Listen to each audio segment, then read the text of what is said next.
E aí, meu povo, que prazer estar com vocês. Mais um domingo começa agora o seu programa favorito só de boas notícias, o programa Ressoar. E hoje tá muito bacana, viu? Eu garanto. E você vai conhecer mais sobre o projeto Nova Canaã, que é apoiado pelo nosso Instituto Ressoar. E você vai ver também. No Conexão Social, a presidente do Instituto Ressoar, Eunice Silva, conversa com o professor, intérprete e tradutor de Libras, Manolo, fundador da Duolibras. Você não vai perder, né?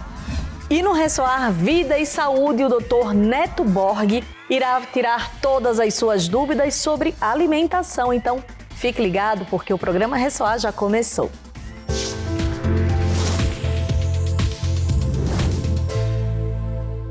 Nós do Ressoar temos um orgulho imenso em apoiar um lindo projeto Nova Canaã que mudou e continua mudando a vida das famílias de Irecê, no sertão da Bahia. Mas como será que andam as coisas por lá depois desse período tão difícil que passamos com a pandemia, hein? Acompanhe agora através dessa bela matéria que a produção preparou pra gente.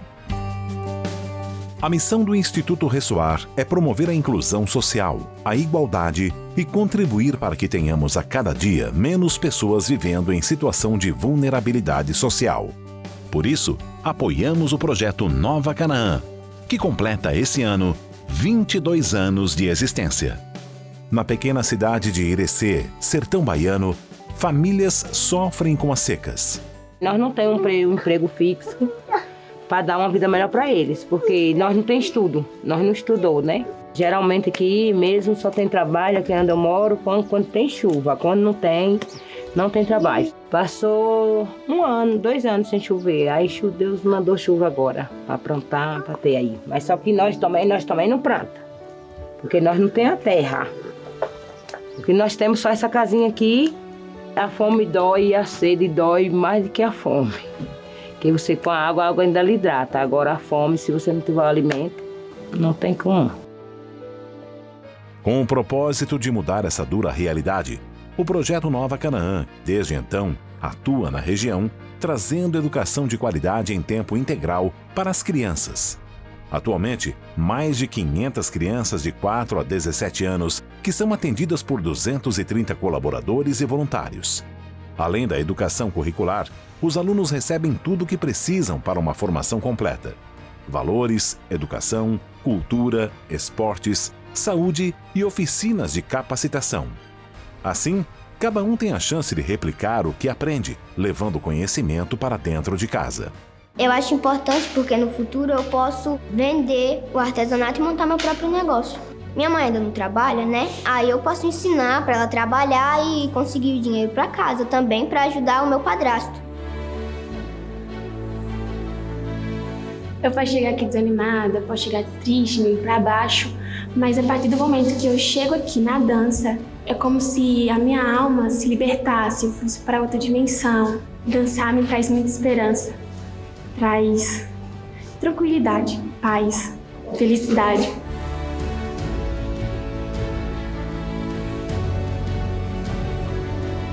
Na culinária, eu aprendi várias coisas que eu posso levar para a vida, como a higiene do lugar. Tipo, manter o local higienizado, os utensílios que eu vou usar é muito essencial para a culinária, para manter tudo certinho.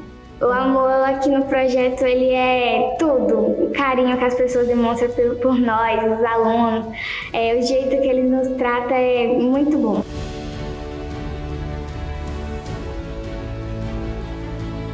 O projeto Nova Canaã também oferece outros tipos de cuidados. Ônibus buscam e levam os alunos em suas residências. Uniformes que são cedidos, lavados e passados com muito carinho.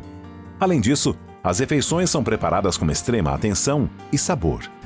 A alimentação dos alunos e colaboradores é produzida no próprio projeto. Mais de 1.000 pratos são servidos todos os dias. Essa comida que eu recebo aqui é a mais importante dia em dia que eu recebo nessa Canaã, no projeto. Porque é a mais boa que eu comi até agora na minha vida. Ao voltar para casa, cada criança leva 5 pãezinhos que complementam a alimentação de suas famílias. Tem que economizar tudo, né? Feijão, tudo tem que economizar tudo. pouco.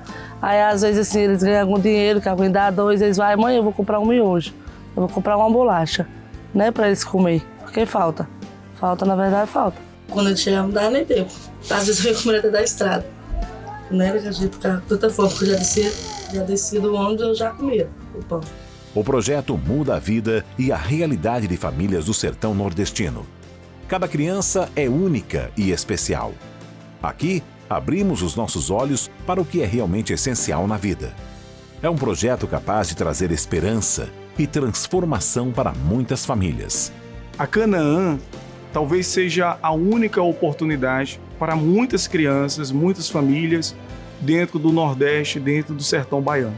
O projeto vai muito além, porque quando nós nos deparamos com a realidade, né, nua, crua dessas pessoas, nós temos sim uma oportunidade de fazer diferente. Nós temos visto que essas famílias que porventura não tenham oportunidade na vida de ter uma boa educação, um bom estudo, uma oportunidade em si de ser transformado em um ser humano melhor. Que é o caso da Maria Clara, campeã baiana de judô. Se não fosse o projeto, eu não teria a oportunidade de sonhar e um dia ter a chance de chegar lá, que isso é um sonho meu e eu espero realizar. Chegar um dia a ser campeã olímpica ou campeã brasileira, fazer uma turnê por aí, lutando judô, representar o projeto Nova Canaã, que foi onde tudo começou. O judô é disciplina, ele mudou muito a minha vida. Depois, até no comportamento dentro da minha casa, comecei a falar direito com a minha mãe. Eu tenho agora um bom comportamento dentro da minha casa, com minha família. E o judô, ele modificou minha vida todinha. Projeto Nova Canaã é muito importante para a região e sofre por falta de recursos. Para cada uma dessas famílias, o impacto da pandemia foi imenso e brutal. Apesar de todo o esforço para ajudá-las, o projeto Nova Canaã precisa de sua ajuda. 2.000 crianças estão na lista de espera. As vagas dependem de doações para continuar a expandir o projeto. Nos ajude a continuar a transformar a vida de cada uma delas. Cada centavo vai para o lugar certo. Se você deseja, você pode fazer a diferença na vida dessas crianças. A comida da gente comer falta sempre. Às vezes quando ele chega assim, aí traz as coisas pra gente, já tá faltando mesmo. Alguma ajuda, mas hoje, depois da pandemia, ficou tudo difícil. E depende da doação também, porque só a gente não dá conta. Porque as coisas estão difíceis, tudo caro. São 22 anos transformando vidas. E um projeto que mora no nosso coração, que eu tenho a alegria e a honra de dizer que eu faço parte dele desde o início. Desde quando se teve a ideia de fazer o projeto, eu tenho a honra de ser voluntária dele. E o projeto nasceu lá e vem transformando a vida de milhares de pessoas durante esses 22 anos. E que história, né? Quantas histórias, quantas vidas transformadas, quantas pessoas que já não passaram ali, algumas que ainda estão porque trabalham lá. A gente tem colaborador lá de muitos anos. Eu sei que você que nos acompanha aqui no Instituto Ressoar e que acompanha o projeto Nova Canaã sabe da seriedade, da transparência, da importância que esse trabalho tem. Então eu queria que você desse um presente para o projeto, já que ele faz 22 anos, e abraçasse uma criança, entrasse aqui no site que aparece e adotasse uma criança, de alguma forma participasse com a gente desse projeto para a gente continuar fazendo ele tão bem como a gente tem feito e a gente continuar vendo sorriso no rosto dessas crianças, tá? Queria te agradecer, queria dizer que você é muito bem-vindo aqui no nosso projeto e parabéns, Canaã, parabéns para vocês.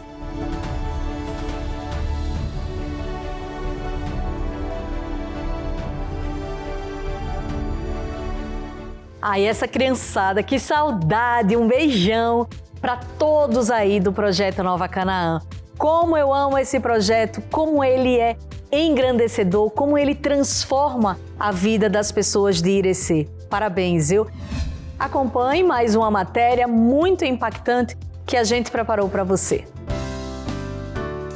Está acontecendo em São Paulo a exposição Modernismo, Destaques do Acervo, promovida pela Pinacoteca do Estado de São Paulo para celebrar o centenário da Semana de Arte Moderna. Ao visitar o edifício Pinacoteca Luz, você encontra 134 obras de artistas ligados a esse importante movimento que revolucionou a história da arte brasileira. Um dos destaques é a pintura Amigos, de Di Cavalcanti, que esteve presente na Mostra Histórica no Teatro Municipal. Você pode conhecer melhor a exposição até o dia 31 de dezembro, de quarta a segunda, das 10 da manhã às 6 da tarde. Aos sábados, a entrada é gratuita e pode ser reservada pelo site. Garanta já o seu ingresso. Mas se o que você procura é algo mais colorido e doce, essa é uma ótima opção para levar a criançada. Está acontecendo a exposição O Museu Mais Doce do Mundo, no Shopping Vila Olímpia. É possível fazer fotos coloridas ao lado de comidas como brigadeiro, pirulitos e donuts. São 14 ambientes decorados com comidas gigantes. Você pode conhecer melhor a exposição até o dia 30 de outubro, de terça a sexta, do meio-dia às 9 da noite. Sábado, das 10 da manhã às 10 da noite. E domingos e feriados, das 11 da manhã às 9 da noite. Garanta já o seu ingresso. A gente vai para um rápido intervalo, não sai daí, a gente volta já já.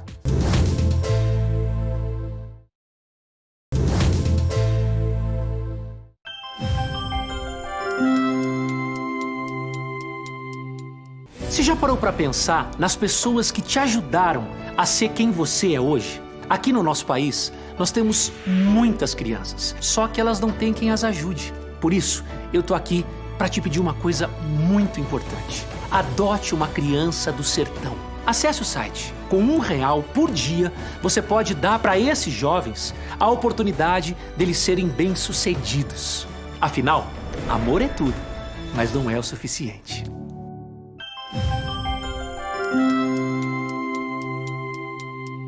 Já estamos de volta e que tal conhecer um cara que tem uma história inspiradora?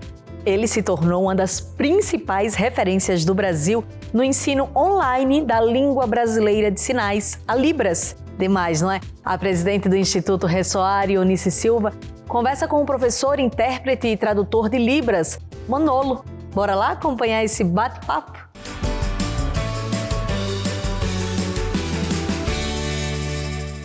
Boa tarde a todos! Sejam muito bem-vindos ao nosso Conexão Social de hoje.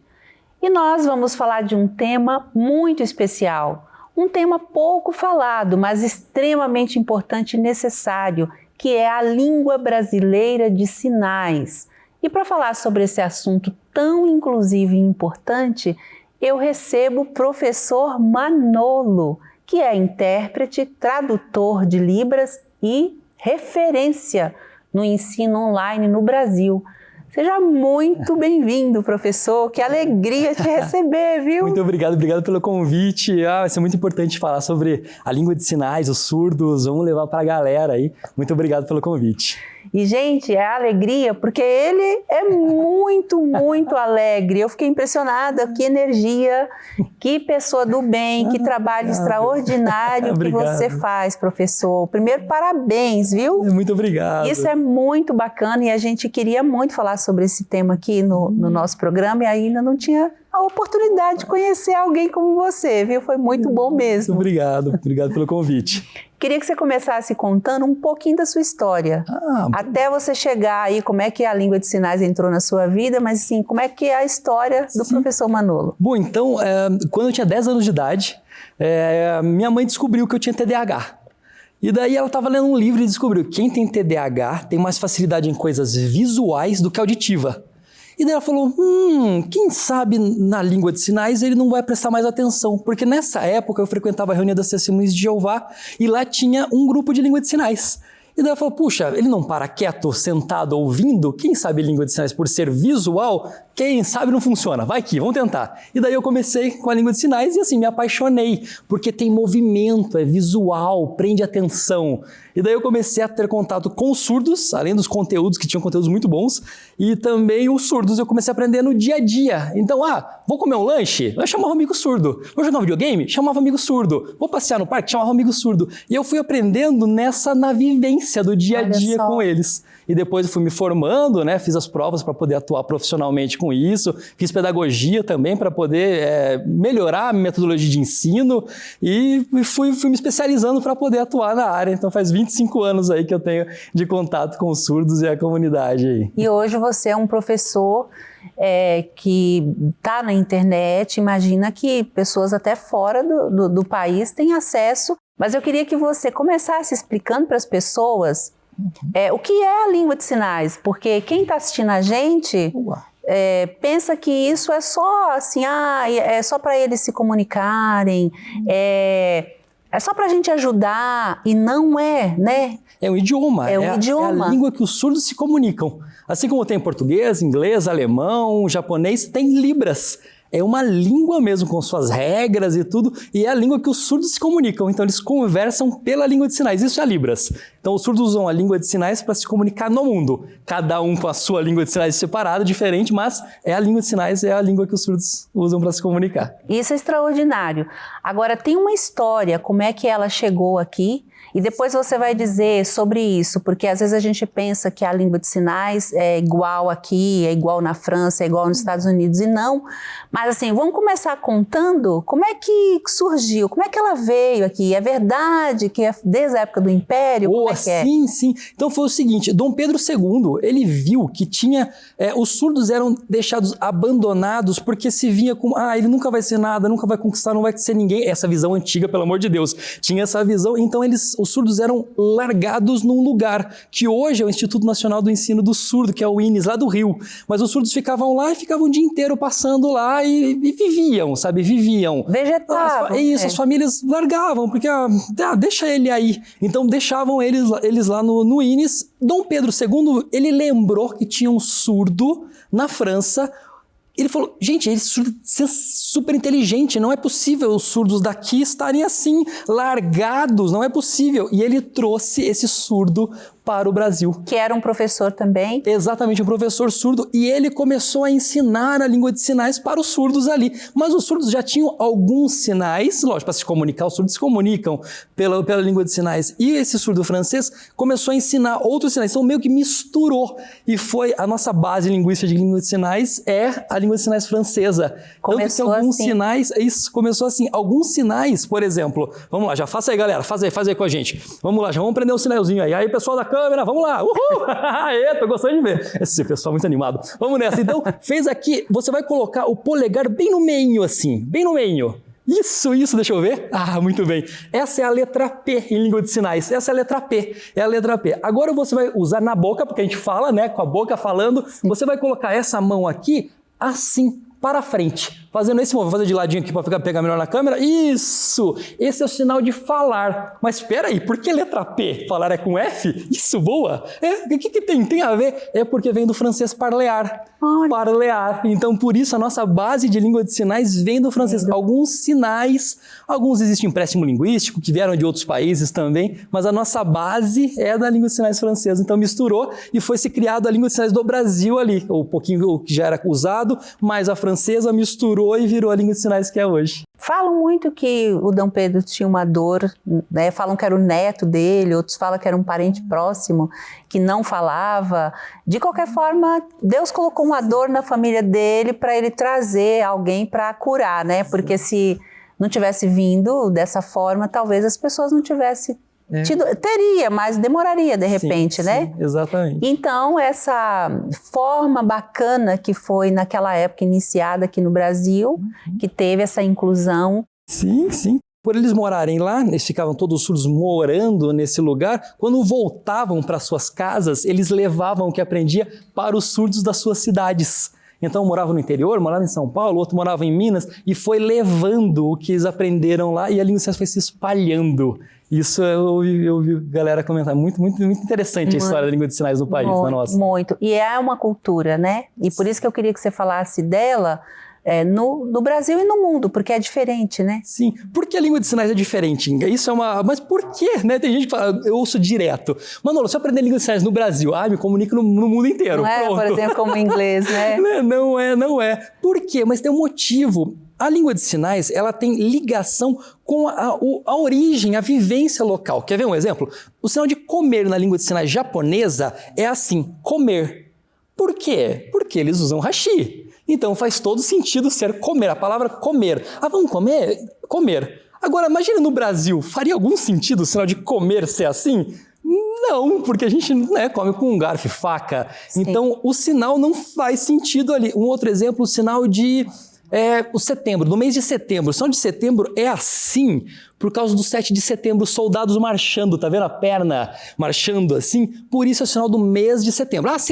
Setembro. Faria sentido nos Estados Unidos ser setembro? Não, porque a independência deles é em julho, não em setembro. Então, soldado marchando em setembro não ia fazer nenhum sentido. Então, por isso, cada país tem a sua língua de sinais, mas, lógico que... Coloquial, né? Sim, aí mesmo dentro do país. Mesmo dentro do país varia muito a língua de sinais. Por exemplo, assim, no português isso acontece também. Tava em Curitiba ali lá, mimosa R$10. Falei, mimosa? Estão vendendo vaca? Mimosa? De São Paulo? Não, mimosa é mexerica.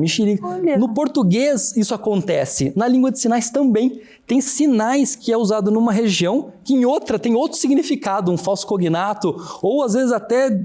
tem um outro sinal para outra coisa. Por exemplo, o sinal de chato. Uma vez eu estava sentado num grupo de surdos e uma surda fez uma brincadeira. Eu falei, sua chata. Ela regalou um olho assim. Eu falei, que foi? Os outros surdos falaram, não, essa é chata. Daí eu falei, o que aconteceu? O que eu fiz? Eu falei, não, o que é isso aqui? Isso aqui é nádegas, o que você está falando? Não, é chato. Então, na minha região, o que era um sinal, na dela era outro, completamente diferente. Até né? Não, aqui é engraçado. chato. No próprio país. Sim, no próprio país, mas no português isso acontece também. Na língua de sinais é igual, porque é um idioma, né? Então, assim como o português tem palavras que variam, na língua de sinais também tem sinais que variam com o mesmo significado. Faz muito sentido. Por exemplo, tem lugares que por exemplo, aqui a gente fala o aipim. Isso, macaxeira. Aí tem macaxeira. Exatamente. É uma língua. Muito interessante mesmo. Agora, vendo você falando assim, que você fala de uma forma tão, tranquila, daí, assim, parece ser fácil. Mas, assim, a gente queria saber, é muito difícil? Qualquer pessoa pode aprender a língua de sinais? Com certeza. Eu falo, se você entende o sinal, você não esquece mais. Tem gente que fala, mas como é que eu vou decorar esses movimentos? Como é que eu faço? É difícil. É difícil se a gente não entende. Quer ver? Eu vou dar um exemplo aqui. O exemplo que eu sempre dou, o sinal de lápis. O lápis, vamos lá, vamos comigo. Faça aí, galera, faz aí. O sinal de lápis é assim. Faça assim com o dedo, isso, como se fosse dinheiro, fácil, e você vai colocar aqui, olha aqui. No canto. O que tem a ver lápis, né? O que tem a ver? Nada a ver. Mas se você entender o motivo, porque antigamente, quando a gente era pequeno, a gente pegava o lápis e ficava mordendo o lápis, não fica mordendo o lápis? Então, por isso o sinal de lápis. Se você entende o sentido, é porque morde o lápis. Você não esquece. Então, se você entende os sinais, é fácil de aprender. É fácil de você dar um significado para eles. Muito, muito bom. Agora, assim, qualquer pessoa que sabe Libras, ela já pode, por exemplo, ir lá e atuar como intérprete ou fazer uma tradução? Boa pergunta. Ser intérprete é uma coisa, saber Libras é outra. São coisas completamente diferentes. Ser intérprete ali é uma profissão. Então você tem que se especializar, tem que conhecer as técnicas para você atuar na área. Segundo o Decreto 5626 e o 12.319, eles... como se profissionaliza o intérprete? Eles falam o seguinte, ou você faz uma proficiência, ou você faz uma graduação de letras Libras bacharelado. Tem essas duas opções. Mas cada estado enxerga de um jeito para aceitar uma profissão, contratar um intérprete ali. Então é mais ou menos essas duas opções para a pessoa ser um profissional. Vou dar um exemplo, porque não é só saber o idioma. Tem um livro sobre tradução, que é muito legal, e ele deu o exemplo seguinte, ele estava fazendo uma tradução de um livro do alemão para o inglês. Beleza, e ele estava lendo lá, falou, putz, vou traduzir essa parte, e a família se sentou para comer eu não sei alemão, o que é esse? Daí ele foi pesquisar, era uma comida típica de batata, comida local, eles comiam, era um ensopado de batatas. Daí ele falou, e agora? Para eu traduzi, e a família estava sentada comendo lá, e deixa ali escuro, faz uma tradução escura, o leitor que se vire para entender, ou não, eu faço, a família estava sentada comendo um prato com batatas. E aí, o que você faz como tradutor, como intérprete? Tá vendo que tem que ter uma técnica? Você tem que pensar, puxa, quem vai ler esse livro? São pessoas que têm acesso, podem pesquisar, pode colocar ali no Google, dar uma pesquisada, o que significa essa palavra, vão aumentar o vocabulário, então vou manter a tradução escura. Ou não, quem vai ler esse livro é pessoas mais simples, que não tem tanto contato, a informação, então eu vou simplificar. Isso é uma técnica de tradução que é feita, então você tem que conhecer técnicas, não é só porque você sabe inglês que você virou intérprete de inglês, não é só porque sabe Libras que virou intérprete de Libras. Tem que ter técnicas também. E hoje tem faculdades, né? Tem formação para isso, né? Sim. Depois nós vamos falar sobre esse profissionalismo que as pessoas, é até uma oportunidade até para quem já gosta, né? Mas antes, vamos falar então, todo surdo sabe a língua de sinais? Boa. E por que alguns não sabem? Não todos os surdos sabem, infelizmente não são todos, porque é a língua deles, mas acontece muito, por exemplo, como aconteceu com um amigo meu, ele 7 anos de idade, criancinha surda, nunca tinha visto língua de sinais. Por quê? Porque ele morava numa cidade de 13 mil habitantes e não tinha intérprete, não tinha ninguém que soubesse Libras. Uma cidadezinha do interior. Então ele nunca viu nem outro surdo, nem teve contato com outra pessoa, não tinha professor, não tinha profissional. Então ele nunca teve acesso a Libras. Ele não sabia nem que ele tinha nome, para você ter uma ideia, esse surdo de 7 anos. Então daí quando a mãe ficou sabendo, ele tem direito, ela foi atrás e conseguiu um intérprete de outra cidade, o intérprete viajava, e daí ele começou a evoluir. Então esse é um dos motivos, não ter o contato, né? O Brasil afora tem muitas cidades que são pequenas e não chega, graças a Deus, hoje tem internet, essas coisas, as pessoas conseguem ter um pouco mais de acesso, mas antigamente era mais difícil, mas então não são todos os surdos que sabem a língua de sinais. Sem contar que ainda tem preconceito, né? As pessoas ainda tratam o surdo como uma doença, uma pessoa diferente, né? Às vezes as pessoas não têm, os próprios pais pensam assim, vou tratar essa criança, ela vai falar. Sim. E aí, ao invés de levar onde realmente ela deveria ser ajudada, infelizmente ainda tem isso, né, professor? Sim, e nada contra que a pessoa queira oralizar, queira falar. Isso é maravilhoso, porque se ela souber a língua de sinais e souber falar, ele vai chegar numa padaria, a padaria não vai saber Libras. Então, se esse surdo souber ali pedir 3 pãezinhos, souber oralizar, ficou tanto, é bom também, isso é positivo pra caramba, é muito bom ele saber oralizar, mas a língua dos surdos, as que eles se identificam. Uma vez com esse trabalho que eu fazia religioso, a gente ia na casa das pessoas para ensinar a Bíblia, para ensinar, e aconteceu uma vez eu chegar e eu descobri que tinha um surdo lá, eu fui lá, tudo bem, então nós ensinamos, né, seu filho, fiquei sabendo que é surdo, daí o pai falou, que é isso? Não, imagina, meu filho não vai ficar mexendo nessas mãos aí, não, vai embora, ele vai falar, né, e depois de muitos anos, esse pai me procurou uma vez, e daí ele falou, ensina pro meu filho, porque ele tá com uma certa idade, eu tô vendo que a evolução dele parou ali, ensina para ele.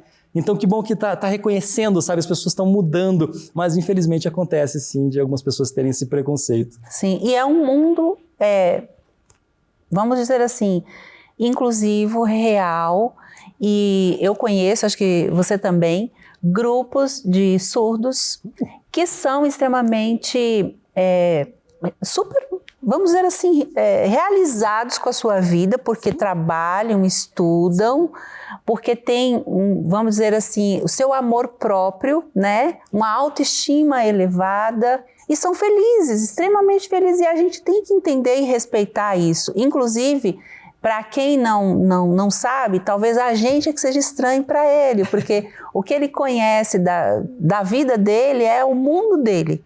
E eu queria que você falasse sobre isso. Sim, é isso. Galera, o surdo é uma pessoa normal. Ele só fala outro idioma. É só isso. Só fala outra língua. Ele trabalha, come, passeia, namora, dirige. Tem gente que fala, mas surdo dirige? Sim, surdo dirige. Mas surdo consegue? Surdo consegue. Faz normal. Ele só fala outro idioma. O cognitivo e o corpo normal, né? Então é normal. E como você comentou sobre, vivem no mundo deles, eles vivem no mundo deles e no mundo da galera também, mistura, porque o surdo tá aí, né? O surdo vai na academia, o surdo passeia, o surdo vai no parque, eles estão nos lugares, né? Então nós que não sabemos, às vezes não sabemos nos comunicar com eles, por isso, aprendam a língua de sinais para conseguir falar com o surdo, para se comunicar, e ele vai embora. Como eu estava comentando com você, tem surdo que é piloto, tem surdo que é doutor em linguística, tem surdo que é mestre em tradução, tem surdo que trabalha em fábrica, eles fazem de tudo, normal, só falam outro idioma. Sim, e é importante a gente falar isso aqui, porque as empresas contratam, tem ótimos profissionais, né? Em várias áreas. E aí também tem a profissão, que eu acho que é importante a gente falar, para quem quer, inclusive gosta, né, até mesmo de trabalhar com algo que dê oportunidade e inclusão, por que não fazer essa formação como você, para poder ajudar, eu acho que mais quem não sabe, né? Acho que a mim e outras pessoas que o seu trabalho. Para levar a língua de sinais para as pessoas, né? Sim. Ensinar para as pessoas, se formem, estudem, aprendam língua de sinais. Você vai acabar espalhando esse idioma. E quanto mais pessoas souberem, mais fácil que um surdo vai comprar um óculos, tem alguém que sabe. Ele vai no mercado, tem alguém que sabe. Nossa, vai ficar muito mais fácil a vida dos surdos. Sim. Hoje é uma profissão, né, professor? Ela pode estudar, fazer faculdade, depois atuar no mercado. Para quem quiser, Letras Libras bacharelado. Você vai atuar como tradutor e intérprete. Letras Libras bacharelado e Letras Libras licenciatura para quem quer dar aula, quem quer ensinar a língua de sinais. Agora, as escolas hoje estão recebendo crianças surdas e muitas não estão preparadas, né? Você estava falando da criança que ficava num cantinho porque não tinha ninguém também que sabia ensinar. Como é que está isso agora? As escolas contratam professores? É obrigatório? Como funciona? Felizmente tem a lei, né, o Decreto 562.000, ele obriga a ter um intérprete de Libras desde a educação infantil até ensino superior. Então isso facilitou muito a vida dos surdos, porque daí eles conseguiram entender o que a professora está falando. Parece bobo, uma coisa básica, mas sim, eles começaram a entender. Eu tenho amigos, né, que hoje têm a minha idade, que na época deles não tinha essa legislação, e nossa, eles iam para a escola por ir. Muitos abandonaram a escola porque não entendiam nada do que estava sendo falado, do que estava sendo explicado. Eles só copiavam da lousa, a professora ia passando.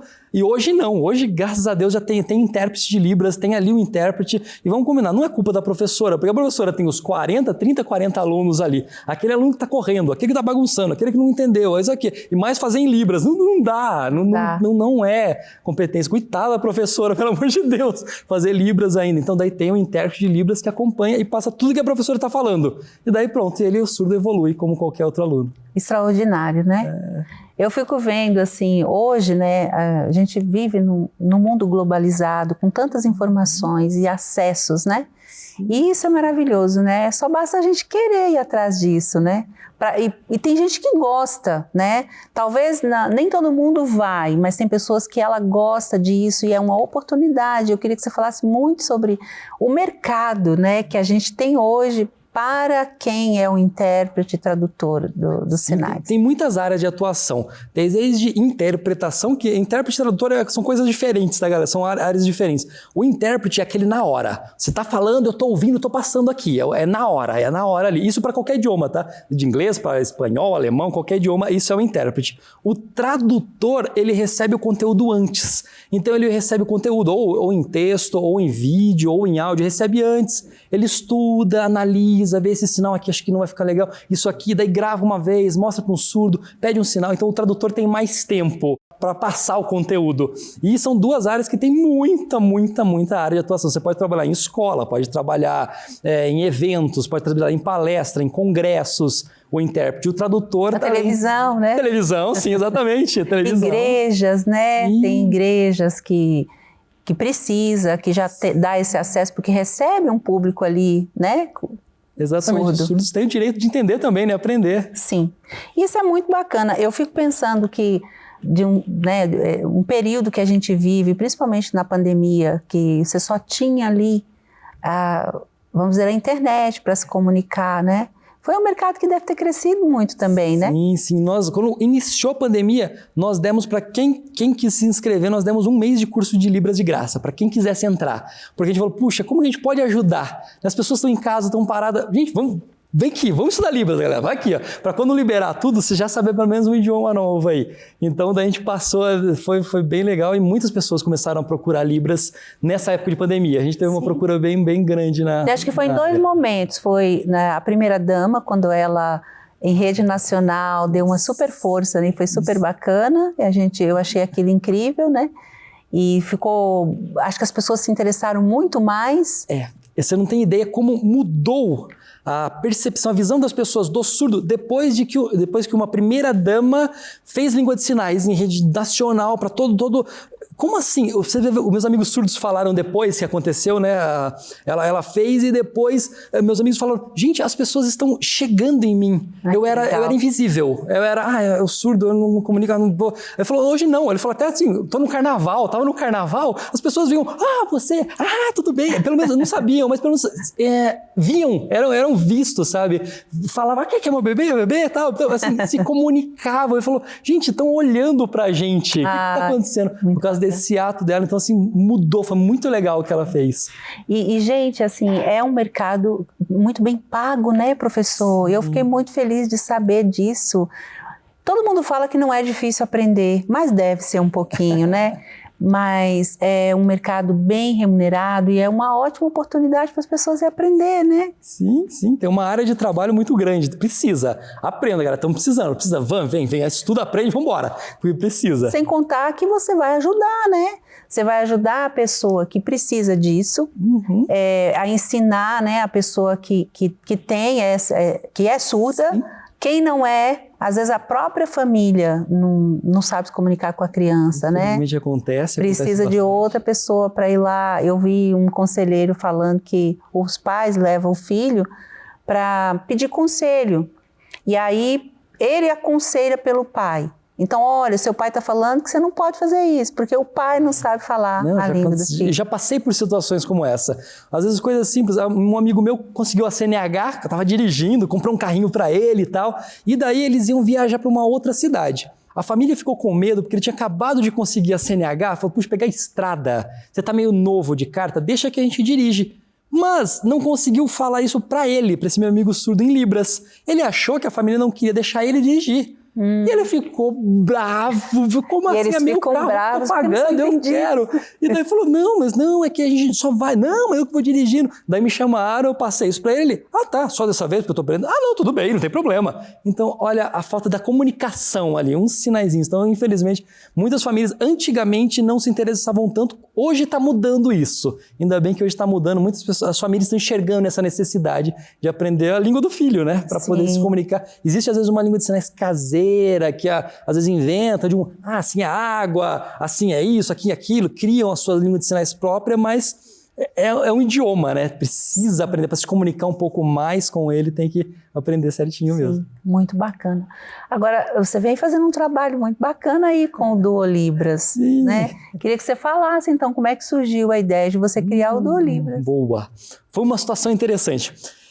Eu e uma surda minha, doutora em linguística, professora em Universidade Federal. Então, assim, uau, um baita conhecimento ela tinha. Tava eu e ela e a filhinha dela no banco de trás, estava dormindo. A bebezinha, tinha acho que uns 2 aninhos, 3, estava dormindo e nós paramos numa farmácia. Ela falou, só vou parar rapidinho na farmácia para pegar um remédio. Não, tranquilo. Ele falou, você fica aqui de olho nela, né, para não ter que acordar a criança, levar, depois fazer dormir, dar um trabalho. Eu falei, imagine, fica tranquila, pode ir lá. E ela parou e geralmente farmácia tem vidro na frente, dava para ver. Eu vi ela entrando e o atendente tentando se comunicar com ela. E ele falava, e ela, não, quero remédio. Ele, não, e não tinha comunicação ali, travou.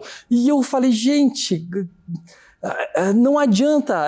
Daí nessa época eu estava numa outra startup que a gente ensinava a língua de sinais, ensinava para os surdos algumas profissões, eram cursos para o surdo entrar no mercado de trabalho. E isso, exatamente. E eu falei, não adianta a gente ensinar só o surdo, inserir ele no mercado de trabalho, inserir ele na vida dos ouvintes, se os ouvintes não sabem se comunicar. Daí só eu peguei a criança, fui lá e fui interpretar. E era uma coisa simples. O rapaz só queria falar, essa é uma formulinha que você pediu, não tem, só vai chegar semana que vem, você pode buscar a segunda. Era uma coisa simples, mas não houve a comunicação. Então falou, puxa, eu preciso criar alguma maneira de ensinar a língua de sinais para a galera. Aí foi assim que a gente criou o Duolibras. Que bacana. Eu fico muito feliz de saber que jovens como você têm essa percepção, né? E trabalhar com algo inclusivo que transforma, isso transforma de verdade, isso salva vidas, né? Sim. É salvar vidas, porque é uma instrução que você dá para alguém que poderia, né, tá querendo fazer alguma coisa que não era boa para ela. Vou dar um exemplo. Um surdo uma vez me procurou, a gente tinha um curso de Excel nessa outra startup que eu trabalhava, ele falou, você salvou meu emprego. Eu falei, como assim que eu? Não, como você está falando? Ele falou, porque eu estava num emprego que eu precisei aprender o Excel. Só que eu ia nos lugares procurar curso e não tinha o curso em Libras. E meu chefe falando, vou ter que te mandar embora, você precisa fazer esse curso. E ele falou, eu tô tentando, mas não tem. E ele foi em vários lugares e daí ele achou esse curso, era um curso que eu estava fazendo. E daí ele fez o curso e falou, agora eu mantenho empregado por causa de ele, a esposa, e tem filha pequena. Então, assim, você passar as coisas para a língua de sinais transforma realmente a vida das pessoas. Sim. Transforma a vida dos surdos, sabe? É muito gratificante. Muito bacana, parabéns. Ai, obrigado.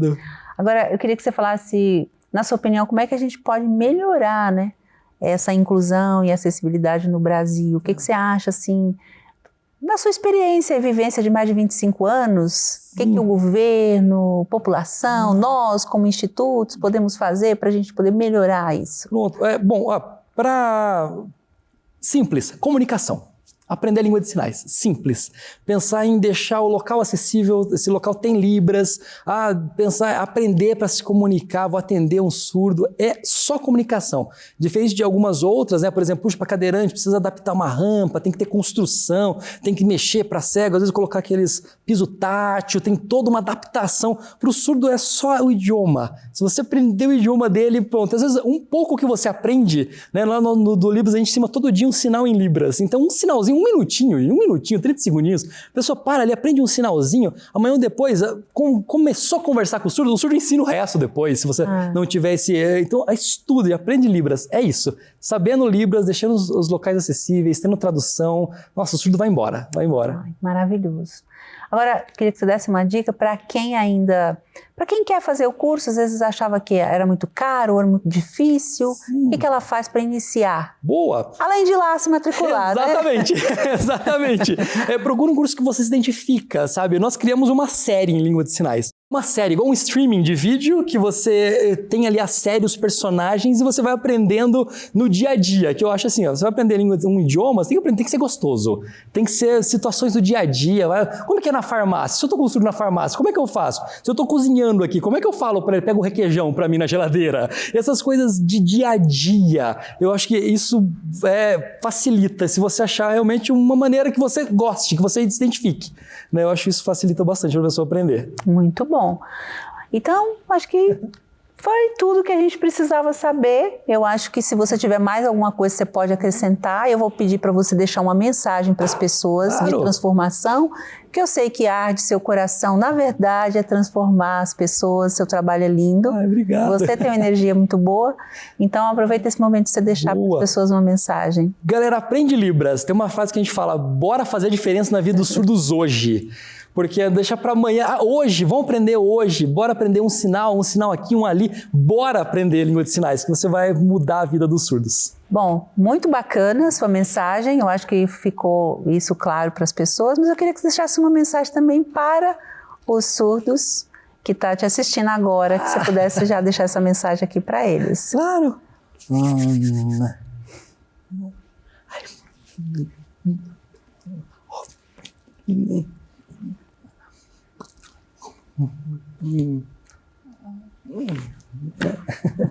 Parabéns, viu? Eu queria te agradecer, queria dizer que foi uma alegria mesmo te receber aqui. Volte mais vezes, a gente tem que disseminar muito mais essas informações, a gente tem que ajudar as pessoas em casa, tá?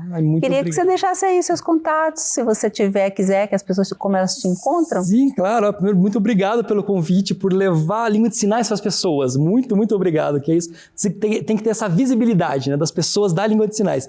E se quiser, é só entrar lá, Duo Libras, D de dado, U de uva, O de orelha, Duo Libras, facinho, só colocar lá que vai ter nossas redes, pode, quero aprender um sinal diferente, Manolo, me ensina não sei o quê, como é que eu falo não sei o quê pro surdo? Manda lá na DM que vai ser um prazerzaço falar com vocês. Muito bom.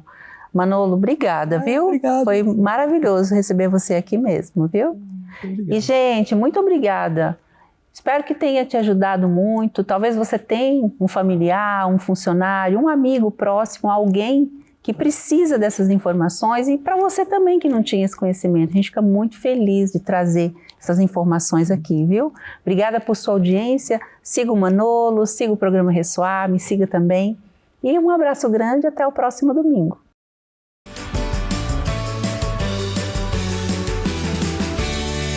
Que entrevista enriquecedora, professor Manolo. Muito obrigada por ter compartilhado a sua história e todo o seu conhecimento com a gente. Foi bom demais. Se você também gostou, pode revelar no nosso canal do YouTube. É só entrar, se inscrever e fica aí por dentro de tudo que rola aqui no programa Ressoar. E chegou o quadro Ressoar Vida e Saúde e hoje o Dr. Neto Borg vai tirar todas as suas dúvidas sobre alimentação. Confere aí.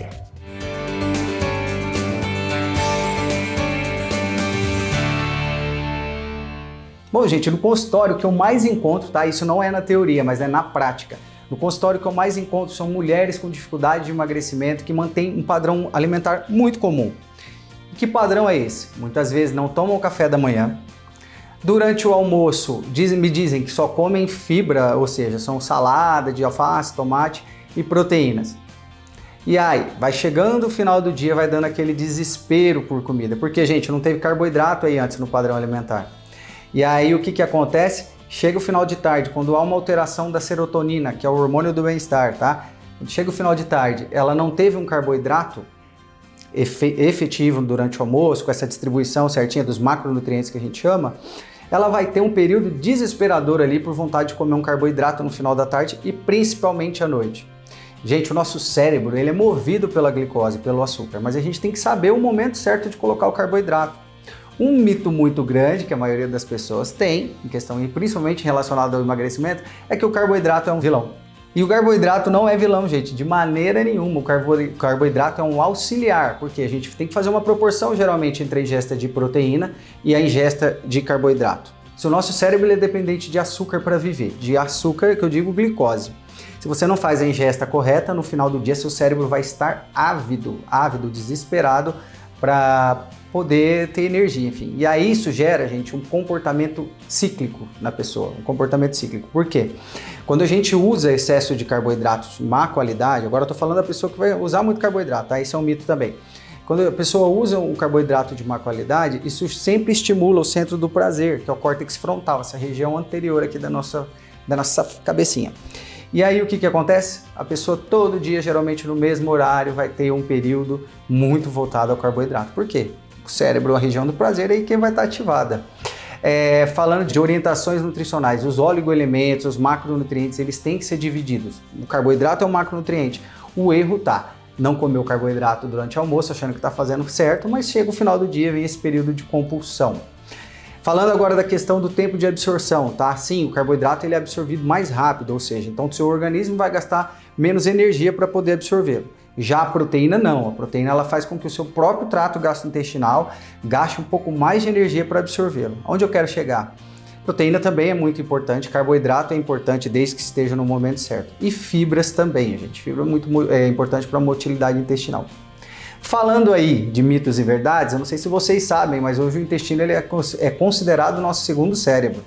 Por quê, gente? Quando o seu intestino não funciona muito bem, sim, você vai ter alteração do humor, que é aquela expressão enfesado. Realmente, por quê? A pessoa fica mal-humorada. 80% da serotonina, que é o hormônio do bem-estar, é produzido no nosso próprio intestino. Aí como é que você vai ser feliz, alegrinho aí? Não vai, muitas vezes você vai ter dificuldade, aí, alterações de humor, quadros de ansiedade. Uma frase que eu sempre falo para meus pacientes, gente, desembale menos, descasque mais. Por quê? Sempre quando a gente pensa, o que é alimento? Alimento é o que vai trazer nutrientes, vai te trazer benefícios ao seu organismo. Aí estão as frutas, as verduras, os cereais, as fibras e as proteínas. Então isso é alimento. Agora, produto alimentar são os ultraprocessados, que são o quê? Biscoito, chips, tudo, gente, que demora muito tempo a estragar, a se decompor, é ultraprocessado. Por que o ultraprocessado é tão ruim? Porque o ultraprocessado, ele tem, geralmente, para manter ele conservado, derivados de petróleo e derivados de carvão. Você já imaginou isso dentro do seu organismo? Também tem um outro composto chamado, gente, pode olhar, na maioria dos refrigerantes, acessosulfame, que é super pró-inflamatório para o nosso organismo. Então assim, quando a gente usa alimentos ultraprocessados, que são alimentos de má qualidade, o nosso organismo ele cria uma resposta inflamatória, seja no intestino de uma maneira sistêmica, que é aquele paciente que sempre chega para a gente no consultório falando, doutor, eu estou me sentindo tão cansado. E geralmente é uma alimentação ruim voltada a isso. Um mito dentro da alimentação, as pessoas chegam no consultório falando, olha doutor, eu sou com alimentação super boa, eu uso óleo de coco para fazer fritura. O bacana do óleo de coco não é a gente usar para fazer fritura, para fritar alimentos, enfim. O ideal do óleo de coco é que ele seja usado como um pré-treino, muitas vezes, para você fazer um exercício, porque ele é um ácido graxo de cadeia média que tem uma absorção muito rápida. Então ele vai te dar mais energia. Bom, meus queridos, então essas são as minhas dicas para vocês. Espero que vocês tenham gostado, espero que isso possa ajudar na saúde de vocês de alguma maneira. E um grande abraço meu aqui, espero encontrar vocês outras vezes. Tchau, tchau!